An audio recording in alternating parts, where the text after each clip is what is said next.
Head অফিসের বড়বাবু লোকটি বড় শান্ত।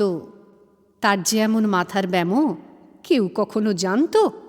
দিব্যি ছিলেন খোশ মেজাজে চেয়ারখানি চেপে, একলা বসে ঝিমঝিমিয়ে হঠাৎ গেলেন ক্ষেপে।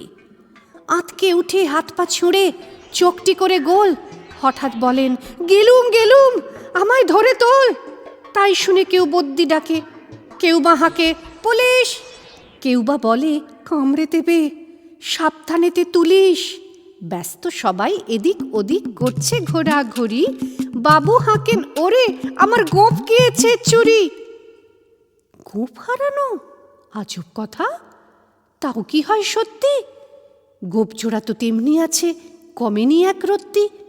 সবাই তারে বুঝিয়ে বলে, সামনে ধরে আয় না, মোটেও গোঁফ হয়নি চুরি, কখনো তা হয় না।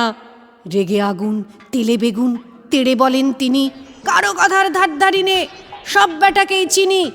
নোংরা ছাঁটা, খাংরা ছাঁটা, বিচ্ছিরি আর ময়লা, এমন গোঁফ তো রাখতো জানিস শ্যামবাবুদের গয়লা। এ গোঁফ যদি আমার বলিস, করব তোদের জবাই। এই না বলে জরিমানা করলেন তিনি সবাই।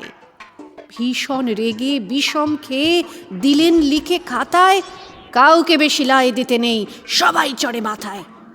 অফিসের এই বাঁদরগুলো মাথায় খালি গোবর, গোঁফ চোরা যে কোথায় গেল কেউ রাখে না খবর। ইচ্ছে করে এই বেটাদের গোঁফ ধরে খুব নাচি, মুখ্যগুলোর মুন্ডু ধরে কোদাল দিয়ে চাঁচি।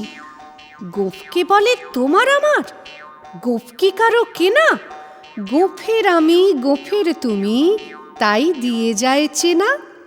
গোঁফকে বলে তোমার আমার, গোঁফ কি কারো কেনা? গোঁফের